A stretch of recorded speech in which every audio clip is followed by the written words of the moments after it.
मुख्यमंत्री योगी आदित्यनाथ ने राज्य के सभी जिलों में बाईपास बनाए जाने का ऐलान किया है। राष्ट्रीय राजमार्ग मंत्रालय के साथ मिलकर यूपी सरकार ने इस दिशा में काम भी शुरू कर दिया है। जल्दी सभी जिलों से बाईपास बनाने के प्रस्ताव मांगे जाएंगे।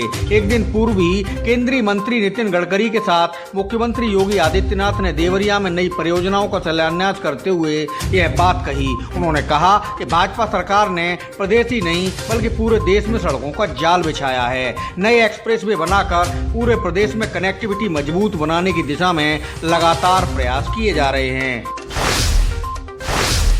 देश में धर्मांतरण को लेकर हो रहे विवादों के बीच आईएमसी प्रमुख मौलाना तौकीर रजा खां का नया बयान सामने आया है। मौलाना ने कहा कि किसी गैर मुस्लिम को मुसलमान नहीं बनाया जाएगा। उन्होंने कहा कि प्यार के मामलों में या दूसरे मामलों में अगर कोई लड़का या लड़की इस्लाम धर्म अपनाना चाहता है तो भी उसे इस्लाम में दाखिल होने की इजाजत नहीं होगी। मौलाना का दावा है कि इस बारे में उलेमाओं ने यह फैसला लिया है। उन्होंने कहा कि हमारे यहाँ पाबंदी लगा दी गई है। जब तक सच्चा मुसलमान न बना लें, हम किसी गैर मुस्लिम को मुसलमान नहीं बनाएंगे। बरेली में कोर्ट की ओर जाने वाले रास्ते पर बने अधिवक्ताओं को चैम्बरों को नगर निगम की टीम ने तोड़ दिया। मंगलवार को अपर नगर आयुक्त अजीत कुमार के नेतृत्व में नगर निगम की टीम इन चैम्बरों को हटाने पहुंची थी। जैसे ही टीम ने चैम्बरों को हटाना शुरू किया, वहां बड़ी संख्या में अधिवक्ता पहुंच गए और चैम्बर हटाने का विरोध करते हुए हंगामा शुरू कर दिया। सूचना पर एडीएम सिटी नन्हे राम और CO city Shweta Yadav force के साथ मौके पर आ गए और आक्रोशित अधिवक्ताओं को समझाने का प्रयास किया। इस बीच निगम की टीम ने गलत तरीके से बने अधिवक्ताओं को चैम्बर ढहा दिए। सूचना पर एडवोकेट बीपी ध्यानी सहित तमाम अधिवक्ता वहां पहुंच गए। काफी देर तक अफसरों से अधिवक्ताओं की नोकझोंक होती रही।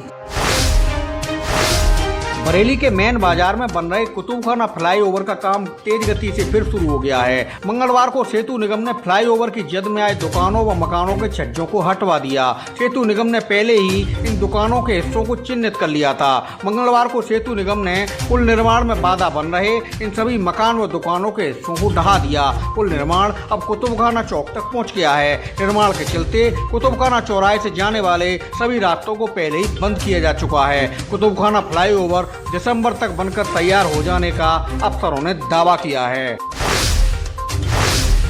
बरेली में आदमखोर कुत्तों का आतंक कम होने का नाम नहीं ले रहा। सीबीगंज इलाके में कुत्तों के झुंड ने एक और बच्चे पर हमला कर दिया।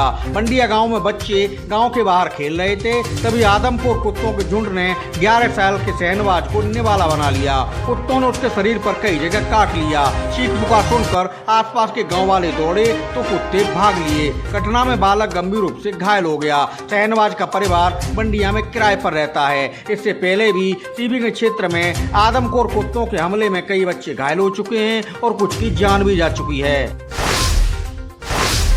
बरेली में बंद मकान में आधी रात को चोरों ने धावा बोल दिया। मकान के ताले तोड़कर चोर लाखों की नकदी व ज्वेलरी लेकर फरार हो गए। परिवार छुट्टियां मनाने शहर से बाहर गया था।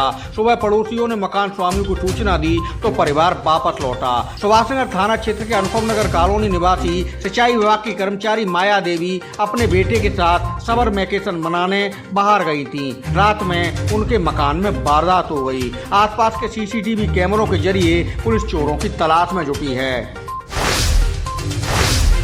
बरेली में घरेलू कलह से परेशान एक विवाहिता ने किराए के मकान में फांसी लगाकर आत्महत्या कर ली। सुभाषनगर इलाके में रहने वाले दलजीत का आए दिन पत्नी पुष्पा के साथ विवाद होता था। कलह से परेशान पुष्पा ने मंगलवार को कमरे के अंदर फांसी लगा ली। बेटे हिमांशु के काफी देर खटखटाने के बाद भी जब कमरे का दरवाजा नहीं खुला तो उसने घर वालों को सूचना दी।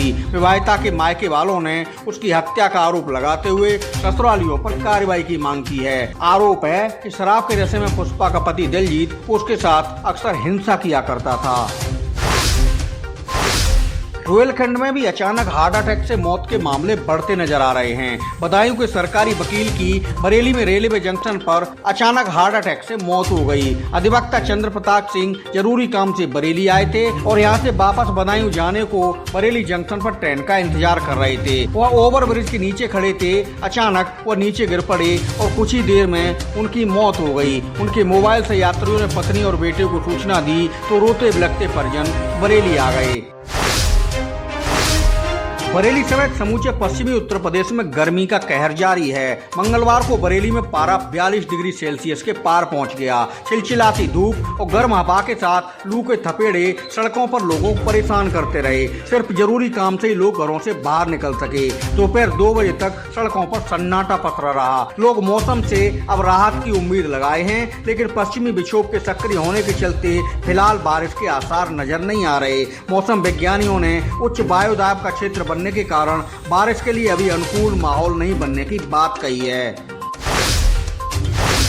बरेली में एक युवती घर से नकदी और ज्वेलरी लेकर प्रेमी के साथ गायब हो गई। घर वालों ने कार्रवाई के लिए पुलिस में दस्तक दी है। मामला थाना बहेड़ी इलाके का बताया गया है। परिवार वालों का कहना है कि युवती घर से 50,000 रुपए और ज्वेलरी लेकर गायब हुई है। काफी तलाश के बाद भी जब उसके बारे में जानकारी नहीं हुई तो पुलिस से कार्रवाई की गुहार लगाई गई। गाँव के एक युवक पर युवती को बहला फुसलाकर अगवा किए जाने के आरोप लगाए गए हैं।